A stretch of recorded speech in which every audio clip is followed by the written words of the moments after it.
Good morning and welcome to the Westside Unitarian Universalist Congregation. Our call to community for February is Everything Hurt is Healed Again. Here performed by our own Rainier Reunion, Lisa Maynard, Liz Bucklew, and Chris McEwen.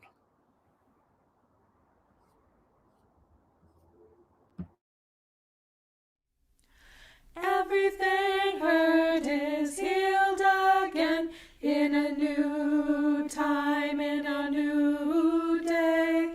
Everything lost is found again in a new form, in a new way. Everything hurt is healed again in a new time, in a new day. Everything lost is found again in a new form, in a new way. Everything hurt is healed again in a new time, in a new day. Everything lost is found again in a new form, in a new way. Everything hurt is healed again in a new time, in a new day.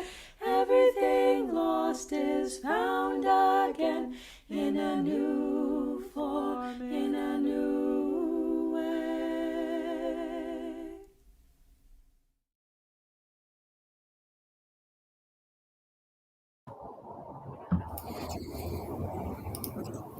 Welcome to the Westside Unitarian Universalist Congregation. I'm Chris Darnell, and it is my great joy to be gathering with you this morning, along with Reverend Christopher. Steve Burrows is our tech expert, connecting us virtually. It is a blessing to be able to worship together and to be here with all of you today. If you are here with us for the first time, or the first time in a while, welcome. We are so glad that you are here to share in this time, to make some space in your life, to attend to your heart and your spirit, to come together in community. Please visit our website to fill out a Getting to Know You welcome form so that we could send you our weekly electronic newsletter, the Westside Week, which is full of information about upcoming worship services and other virtual activities. We hope that you'll join us after the service for conversation and community, catching up with everyone and seeing warm faces on this sunny February morning. We gather today from many locations, and we take this moment to particularly acknowledge that our congregation resides on the traditional territory of the Duwamish people. In this acknowledgement, we recognize the Duwamish heritage imbued in the mountains, valleys, waterways, and shorelines that surround us all. May we nurture our relationship with our coastal Salish neighbors, especially the Duwamish people, and our shared responsibilities to this place.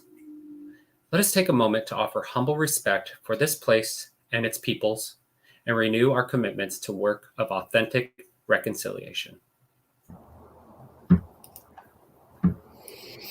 Whoever you are, wherever you have come from, whatever the color of your skin, whoever and however you love, however your body moves and your brain works, however you identify, you are welcome in this faith community. Our Unitarian Universalist tradition has no test of faith, no creed or oath to swear. We have instead the promises we make to one another, commitments we make to healing a hurting world within and beyond our walls. As we begin this morning, I'd like to share these words attributed to the 5th century Indian poet Kalidasa, translated from the Sanskrit. It's called Look to This Day. Look to this day, for it is life, the very life of life. In its brief course lie all the verities and realities of your existence. The bliss of growth, the glory of action, the splendor of achievement are but experiences of time. For yesterday is but a dream, and tomorrow is only a vision, and today, well lived, makes yesterday a dream of happiness, and every tomorrow a vision of hope. Look well, therefore, to this day. Such is the salutation to the ever-new dawn.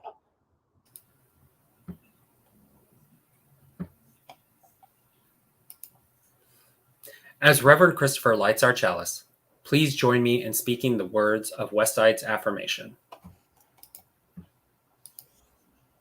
Love is the doctrine of this congregation. The quest for truth is our sacrament, and service is our prayer. To dwell together in peace, to seek knowledge in freedom, to serve humanity in fellowship, thus do we covenant with one another. Thank you, Chris. Our opening hymn today is number 1000, the first hymn in the Teal hymnal. It's a song by UU composer Jason Shelton and was composed for and debuted at a morning worship service during the 2001 UU Musicians Network conference at The Mountain in Highlands, North Carolina. The Mountain is kind of like Eliot, the Eliot retreat at Seebeck, except it's all UU and it exists year-round, offering programming. As the story goes, it had been a rainy and gray week, but when the time came to debut the song, the sun came out and shone gloriously through the chapel windows. The power of music. Here, Morning Has Come is performed by Westside members Amy Schiefelbein, Liz, and Gracie Bucklew.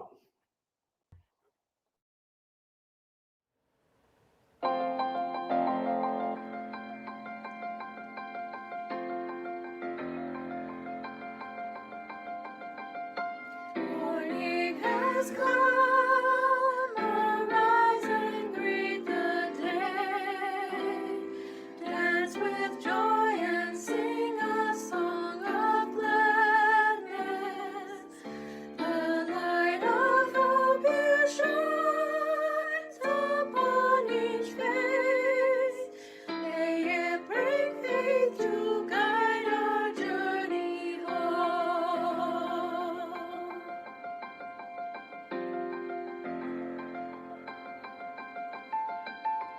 A new day dawns, once more the gift is given. Wonder fills this moment shared together. The light of peace here shines upon each face. May it bring faith to guide our journey home.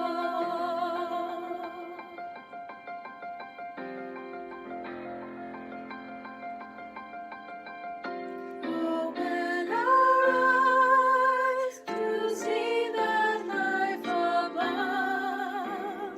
Open hearts to welcome it among us. The light of love here shines upon each face. May it bring faith to guide our journey home.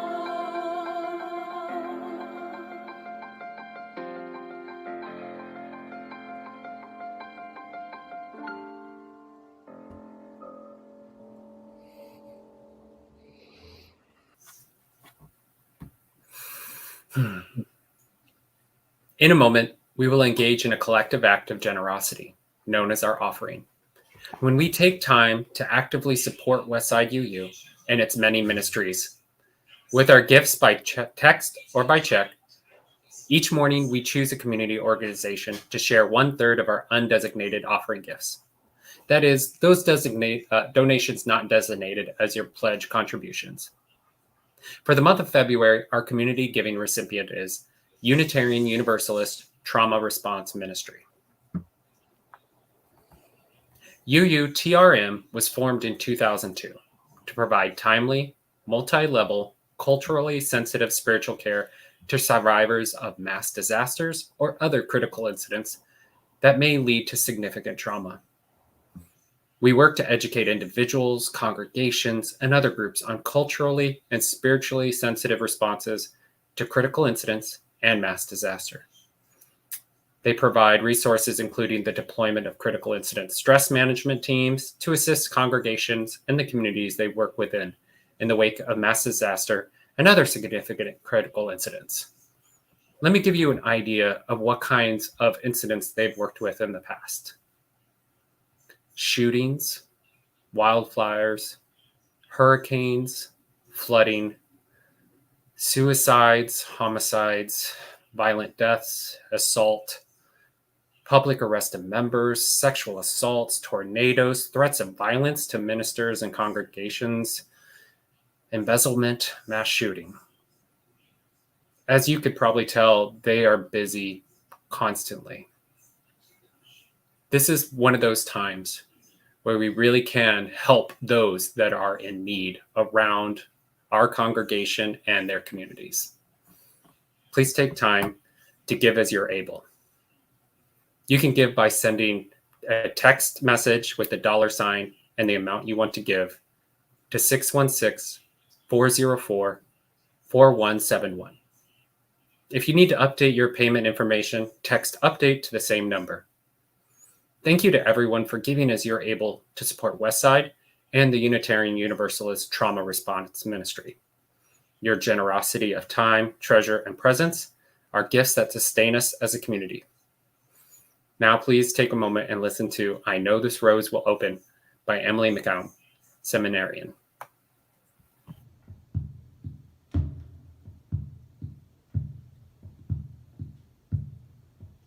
I know,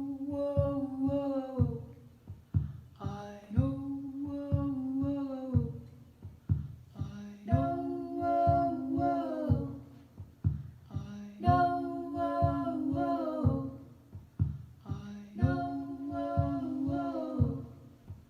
I know, I know this rose will open. I know my fears will burn away. I know my soul will unfurl its wings. I know this rose will open. I know this rose will open. I know my fears will burn away. I know my soul will unfurl its wings. I know this rose will open. I know this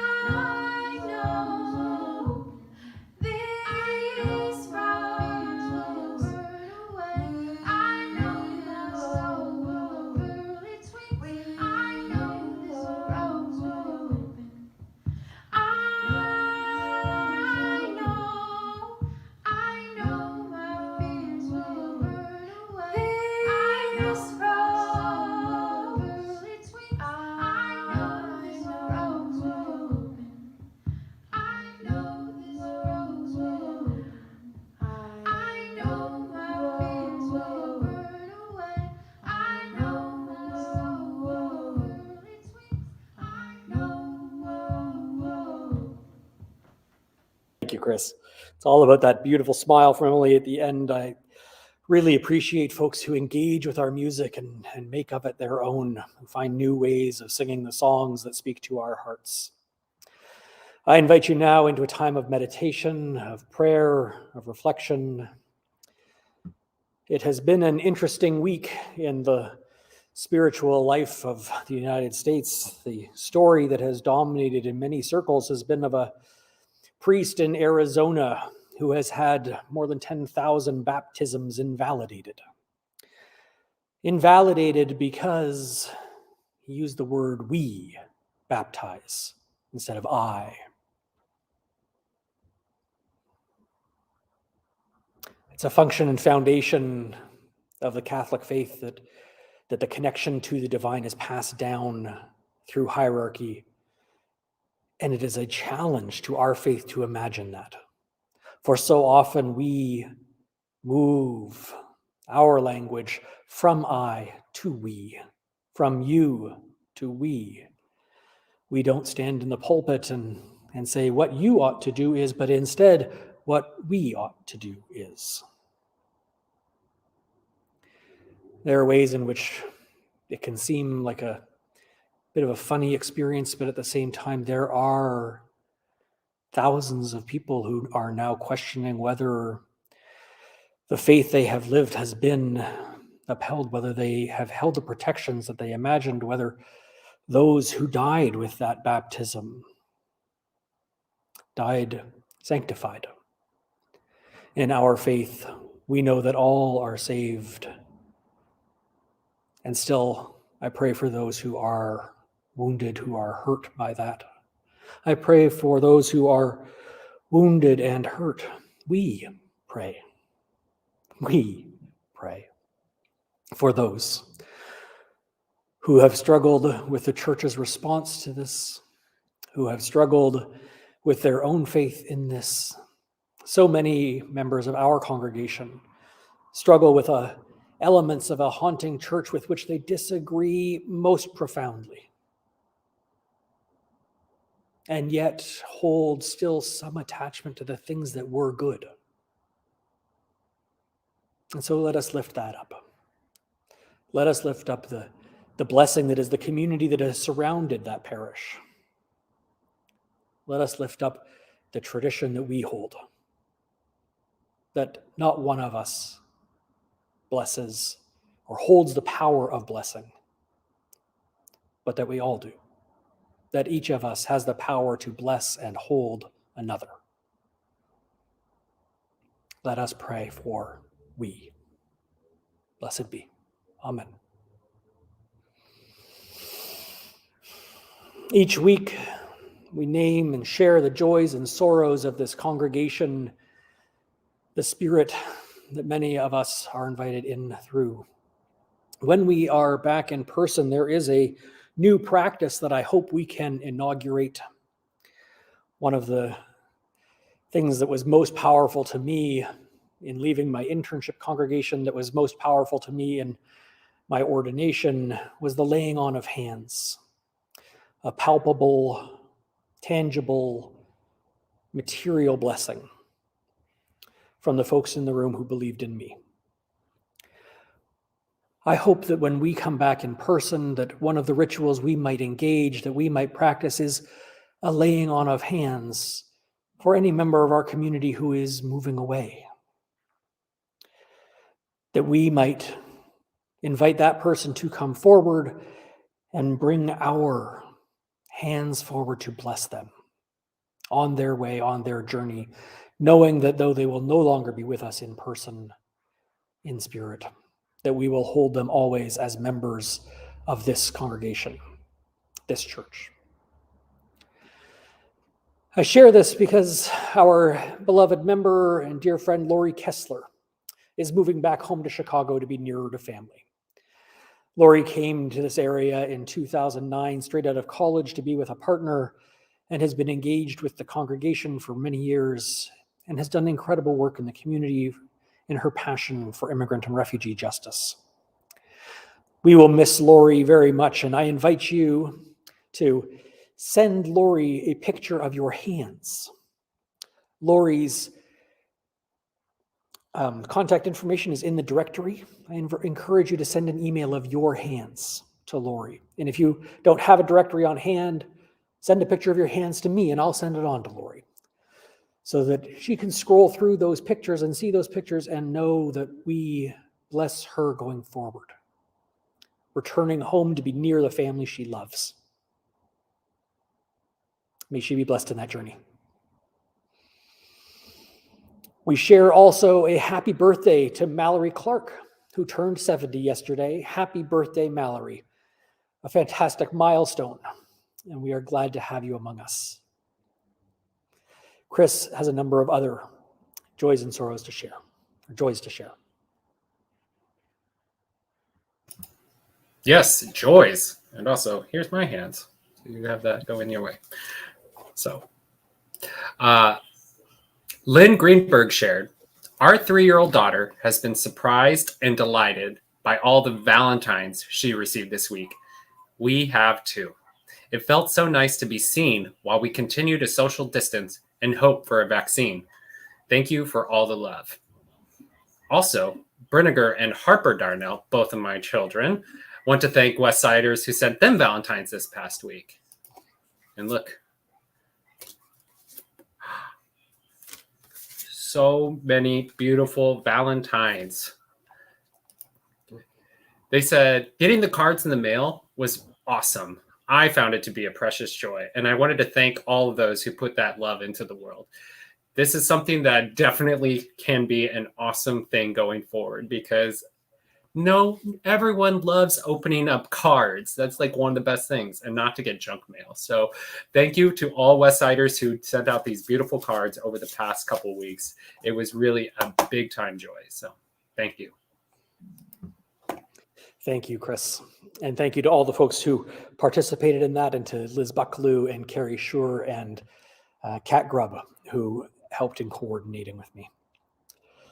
I invite everybody now to hold in your hearts someone in your life who needs a little more love, someone in your life who is struggling in sorrow, somebody who needs the blessing that you are to share.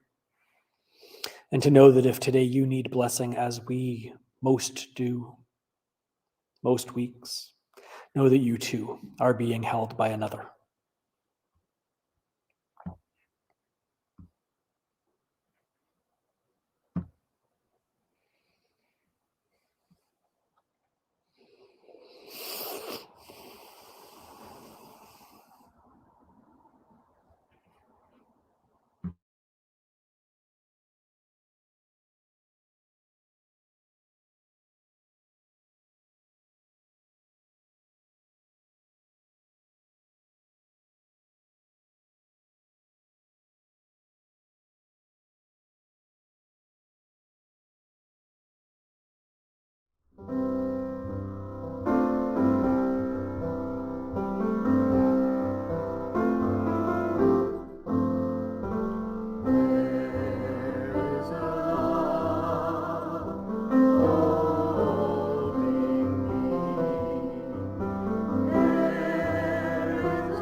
We've never done it that way before. Do you see that as a scary statement? How many times have you said that? Heck, how many times have you said that over the last 2 years? For me, I've said it a lot. These 2 years have brought challenges and changes we could not have seen coming. Well, maybe not we, but definitely for myself. When trying to narrow down a personal reflection story, I kept coming back to the fact that I've had to make a lot of changes over the last 2 years. Oh, I could talk about that time at work. Or remember when the kids had remote learning? Honestly, doing things that were new to me was a daily task. I should have just added it to my shared calendar. Time to do it a different way, penciled in at 9 a.m. after my copious amounts of caffeine. I am a creature of comfort. I like to be comfortable. This might come from me growing up with lots of challenges that created a lot of instability. Or maybe I took the societal cue that you are a dad, time to be only that. For me, comfort led to a loss of self, a sense that I couldn't or shouldn't do anything else, because it might end up crumbling the foundation that I worked so hard to build. But that was an excuse. I just didn't want to change because change felt like a threat, and threats must be avoided at all costs. You need to have a plan. However, as the Yiddish proverb states, man plans, God laughs. Despite all of our careful planning, the road of life is unpredictable. The idea that we can control all elements around us leads to a false sense of safety. The last 2 years have proved that without a shadow of a doubt. Up until this point, my comfort led to a situation where every change was seen as a negative. It was outside what I was used to and could only mean trouble. I was letting my scared little boy control the narrative. Now that I've changed that, I'm doing things that I never thought was possible, that it wasn't part of my story. I started running. I cut back on my drinking. I started a master's degree. Whew, that was terrifying. These were things that I never did before. And this isn't for me to escape who I was, but rather to honor the person that I am. Father, husband, coach, worship associate, scholar, Chris. So now, when I hear the phrase, "We've never done it that way before," I actually see it as a call to arms. Change is positive. Change is good. A change is coming.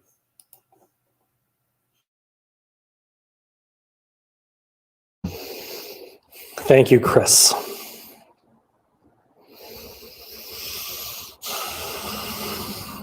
Buckminster Fuller, the Unitarian Universalist architect, inventor, and philosopher who served in the US Navy during the First World War, offered a brilliant naval metaphor for how we transmute the minute into the momentous in transformation and growth, both as individuals and as a society.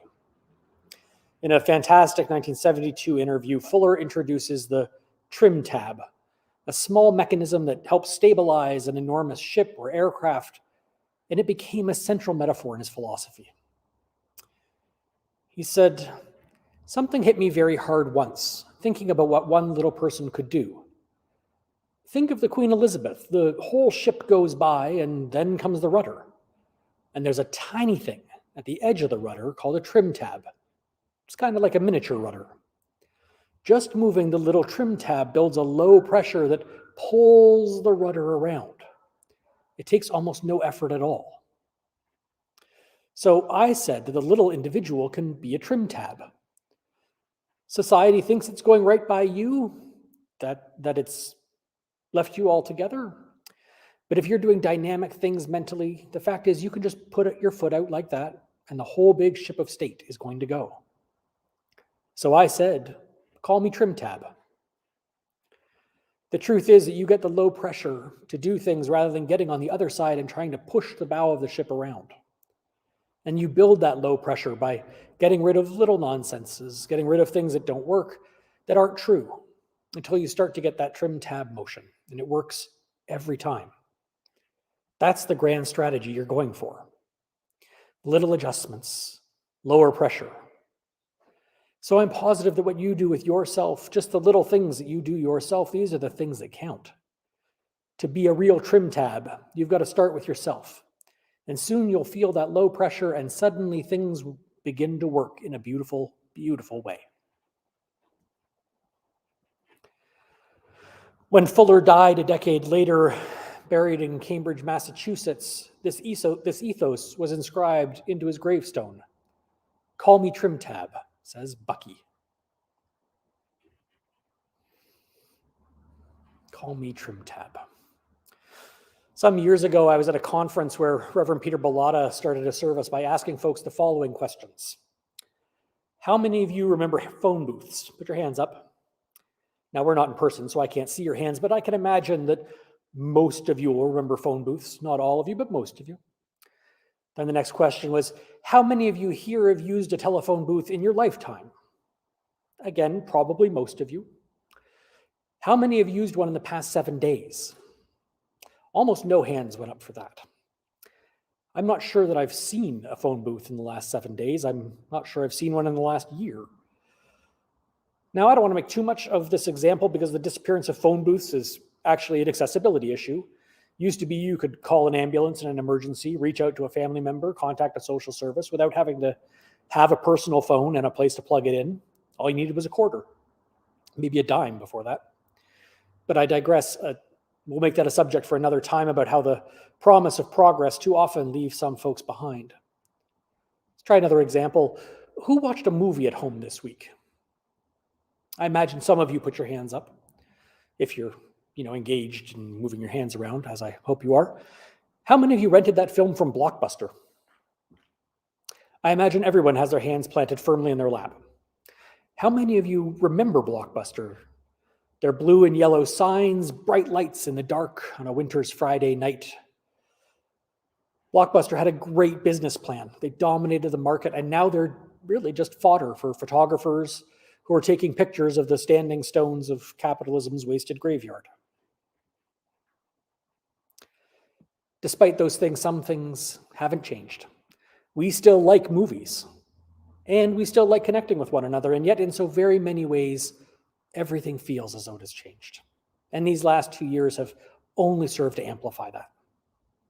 Bellotta was using that example of the phone booth to talk about our current reality, this truth that we still like movies, but we engage with them differently. We still like talking to one another, but we do it differently. Despite a precipitous decline in folks identifying as part of a religious community and attending on Sunday mornings, the vast majority of people still like a lot of what church offers, but they want to do it differently. We all still need spaces to explore meaning, significance, and community. We all still need spaces and places to know others and to be known, to honor the I and celebrate the thou. We still need places that do what this congregation does, offer a life-giving message that we were born to original blessing, not sin, that there are better ways to be in relationship with one another and with the natural world, that forgiveness is better than anger, love, compassion, and generosity are better than fear and self-absorption. We, all of us, still need spaces that sometimes beautifully and always imperfectly save lives, and that invite us to take hold of the guitar at the end of Amanda Gorman's poem and book and know that change sings from the heart. Transformation is part of who we are. And yet it's the simplest truism that change can be hard. It's inextricably tied to uncertainty and the unknown. As André Gide once said, one does not explore new lands without losing sight of the shore. And as Bellotta acknowledged that day, change can be hard, not because we resist change, but because it is almost always accompanied by loss. As we become something new, what was is no longer.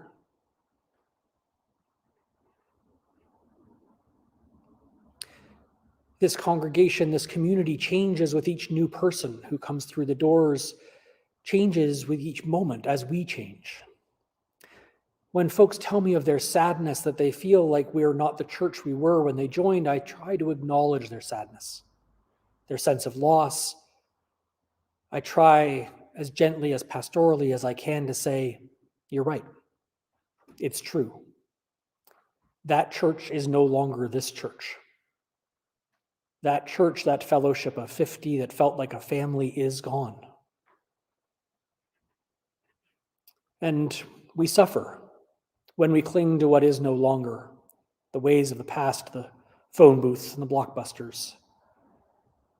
And even when we can see all the potential and promise of what's coming, of the work that will bring us nearer to becoming beloved community, even when we are hopeful and optimistic, still that grief is present. And that grief must be named.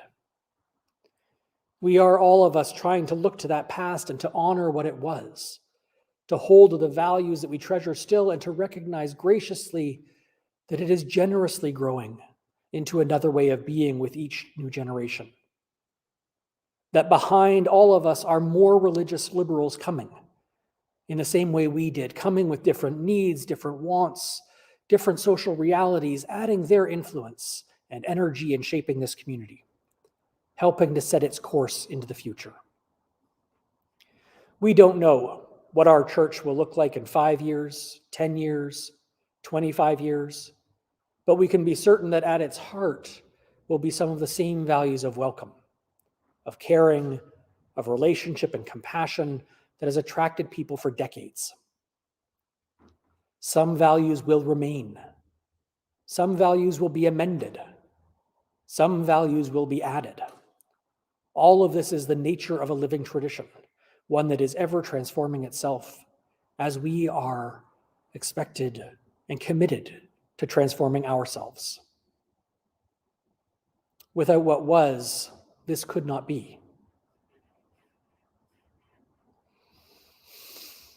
I want to tell you that I started working on this service thinking that I really wanted to talk about the supposed 7 deadly words of church, but we've never done it that way before. And then I found people writing about that notion, and the writings were mostly a series of complaints, diatribes about obstructions and resistance, and it felt like the grace and the spirit just wasn't there. We've never done it that way gets a bad rap, sometimes in church and elsewhere, scripted in our minds to the mouths of curmudgeons and cranks. I wonder sometimes if it happens this way because when spoken, it can summon that fear of change, can feel like the end of the conversation.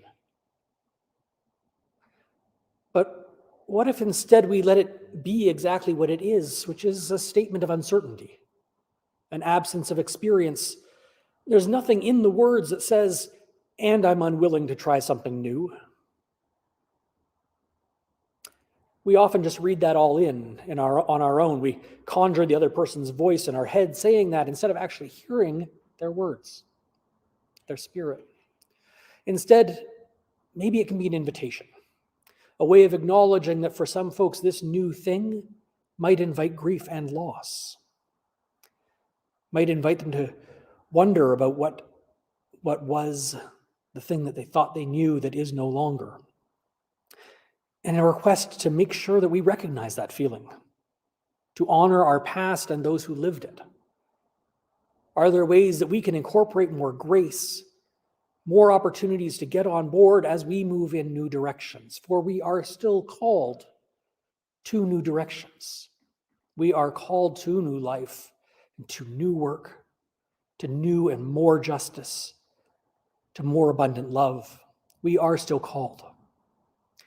Can we lower the pressure on the rudder so we can each help to make our ship turn with confidence in the direction we're going because of our covenant that we are traveling together?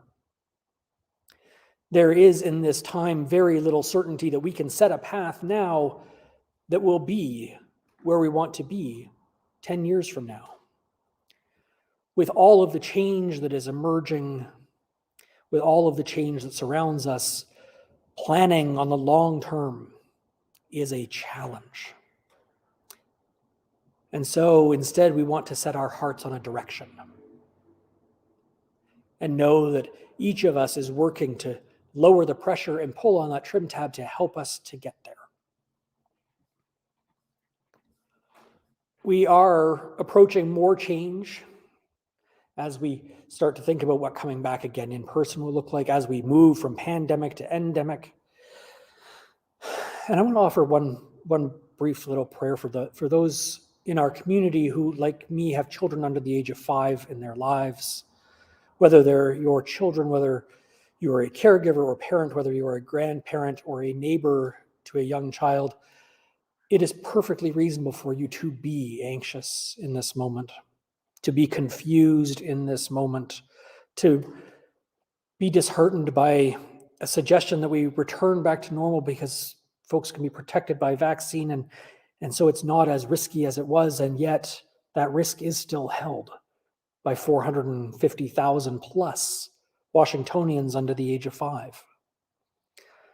It is okay to be not sure right now. And so I was saying we are approaching more change.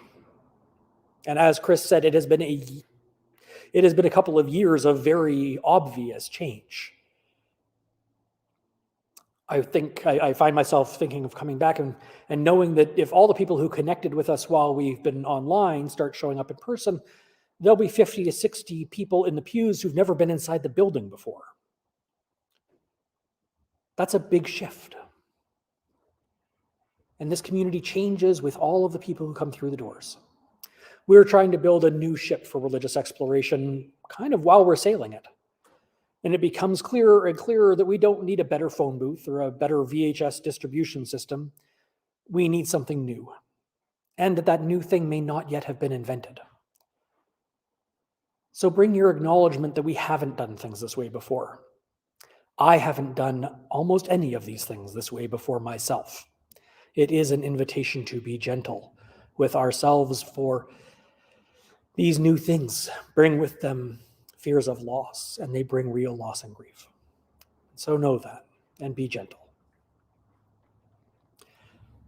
In thinking about those 7 deadly words, it's hard not to come back to the phone booth, to Blockbuster, to the imagined people in AT&T and Blockbuster meetings who sit there being like, I remember when that guy said, but we've never done it that way before, and the conversation was closed.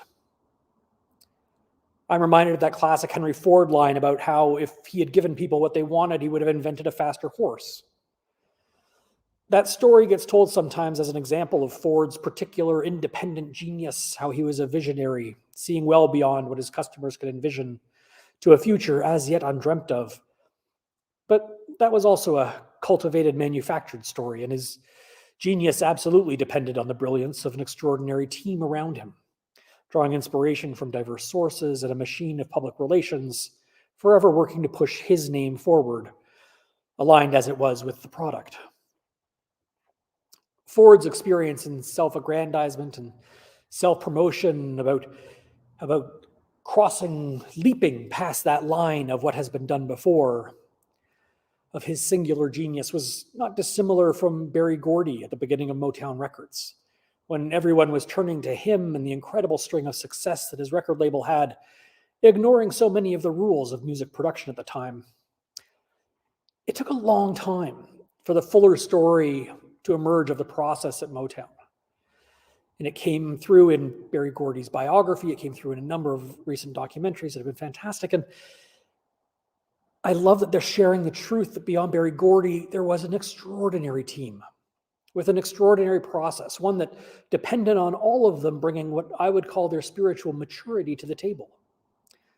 A typical weekly process at Hitsville, USA, which is what they called their production studio, according to former engineer Bob Olson, went like this.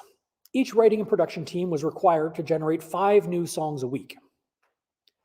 During the Monday morning production meeting, the 2 strongest submissions from each team would be identified, and the teams would focus their week on getting to a basic recording of each. Each team would generally take only 1 song to finished quality. Recorded songs went through several mixes. Some received over 100, though the average was 15. At the end of the week, the quality control department listened to each final recording and determined whether it would be a hit.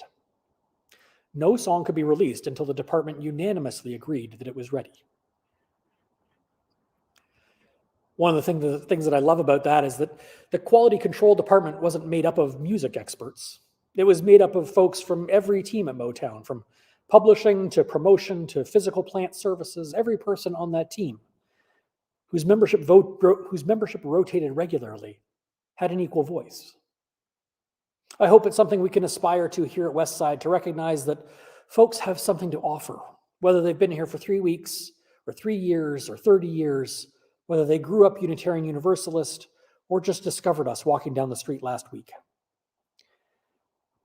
We would do well to honor all those who wish to belong to this community. At Motown, they generated and tested tons of ideas every week, and that took a lot of energy.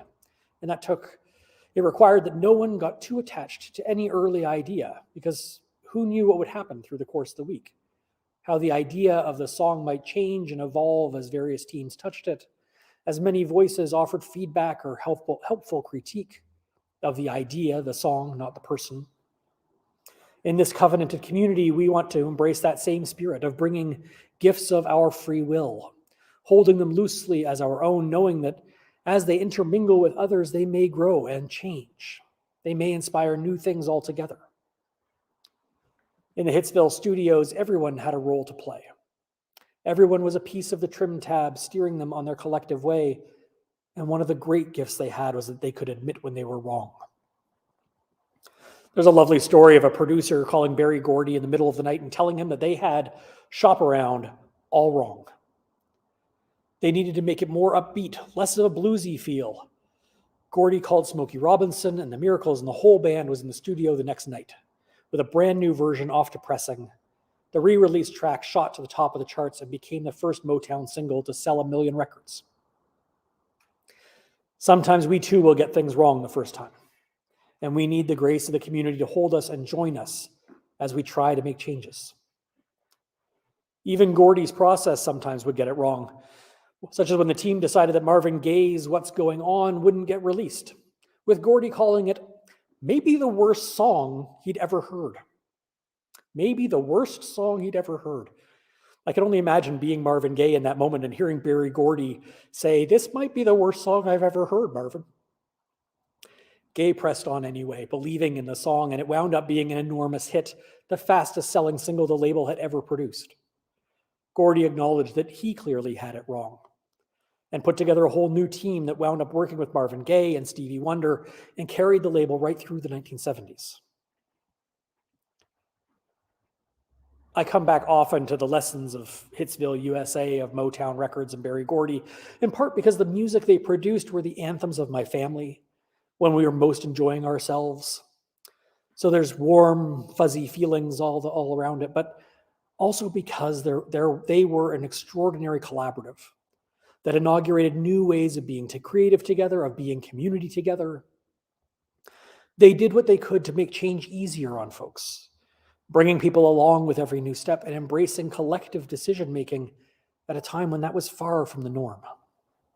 Distributed democratic decision-making that lifts the voice of each person was a profoundly new practice. Sometimes folks ask me what I imagine this church can be, and while I can go on and on and on about that, and Shannon can tell you about that, about all the imaginings and hopes and dreams that I have, the truth is that this church can be really whatever we are willing to make it. This church can be whatever we together are willing to make it, whatever we can dream together, whatever we are committed to building together. This church, this congregation, this community can generate 1,000 ideas. We are full of inspired and inspiring people, longing to offer to the world what we have found ourselves in this place of challenge, of comfort, of an invitation to make of our lives something that has never been done this way before. May you live your life unconstrained by the limits of that which has been done before, leaning fully into what you are called to do, the creation, the creativity that you offer. May we be blessed as a community that knows that in change there will be loss, there will be grief, that we hold one another in that loss and grief, and still we move forward. May it be so. Blessed be, and amen.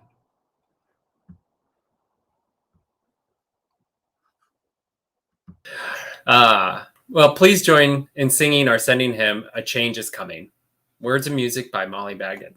Performed by Carrie Gotterfield and Dr. Glenn Thomas Rideout.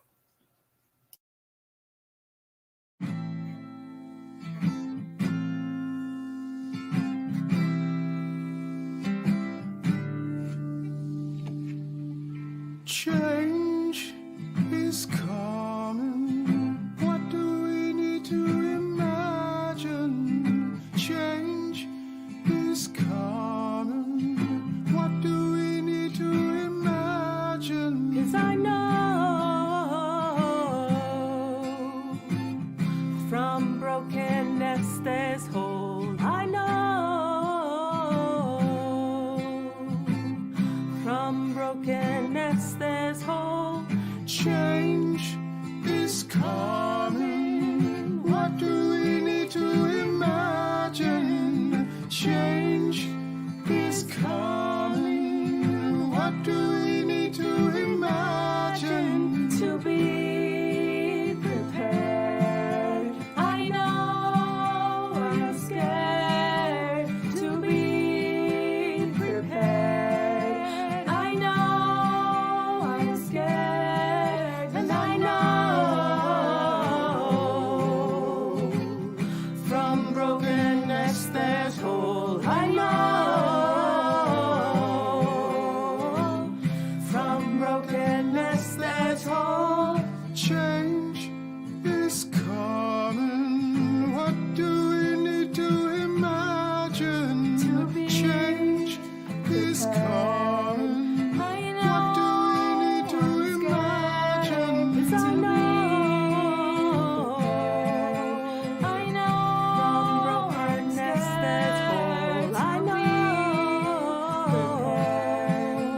Yes, from brokenness there's hope. And I know. Change is coming. What do we need to imagine? I know. Change is coming. What do we need to imagine? Change is coming. What do we need to imagine? Change is coming. What do we need to imagine? 'Cause I know from brokenness there's hope. I know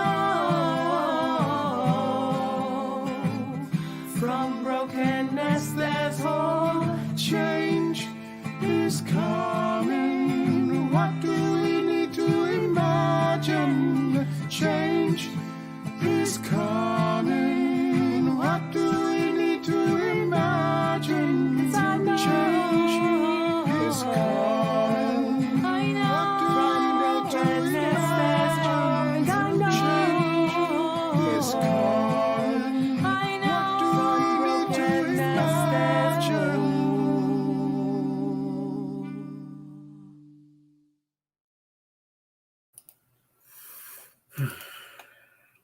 Member and friends, please make sure to look at your West Side Week, which you will have received on Friday, for details about all things happening in our beloved community.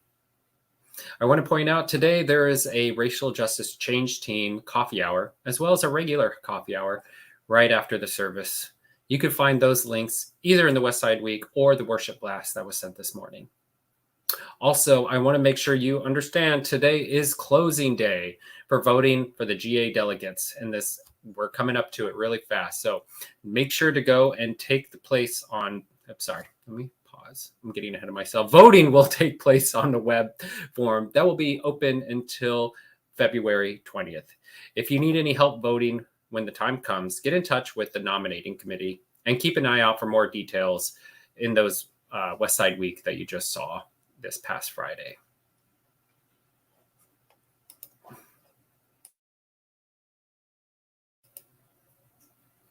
We'd love to hear you, Reverend Christopher. We will continue to invite one another to speak our truth into the service. Thank you, Chris. Thank you to Steve. Thank you to all of the folks involved in bringing worship together each week here. Thank you to the extraordinary generosity of musicians throughout the UU network who make possible our hearing and sharing these beautiful, incredible pieces of music. I find myself, I have been singing Change is Coming, I don't know, 200 times a day for the last couple of weeks. I'm quite certain my family's tired of it. But I hope that you enjoyed it, and I hope that you will find it coming back to you throughout the week. Next week, we're welcoming Dan McCannon into the pulpit. Dan is the Emerson Chair at Harvard Seminary, Harvard Divinity School, and is a fantastically bright and humorous and just lovely Unitarian. He's going to be talking about the way that Unitarian Universalists sometimes think of ourselves as rebels and individualists, but in fact, we love institutions. He's going to talk about how throughout our history, we have responded to institutional crises in the larger society by creating new institutions aligned with our values. Our central place in so many of the most significant institutions of care in our world. As 20th century institutions collapse in the face of populism and the pandemic, Dan's going to talk about using our love of institutions to bless the world.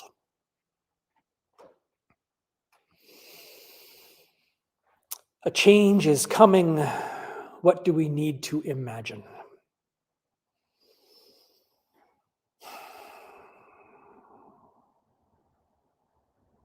What do we need to imagine?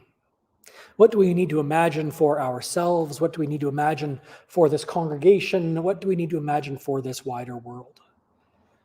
Change is perpetual. It is persistent. It is here all around us all the time. And what does it mean? To acknowledge the resistance sometimes in ourselves, to a resistance that comes of our fear, that comes of our potential for sorrow, for grief, our desire not to feel that way. How do we hold our hope and optimism and move forward together? How do we trust that others will hold our grief with us and still carry us forward along with them? Let this congregation be a place where we practice holding and carrying one another, of moving forward together. As I release the flame, I invite you to join Scott in singing the fivefold Amen. May you go into this week blessed and blessing the world. We hold you in our love as you go.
Grief,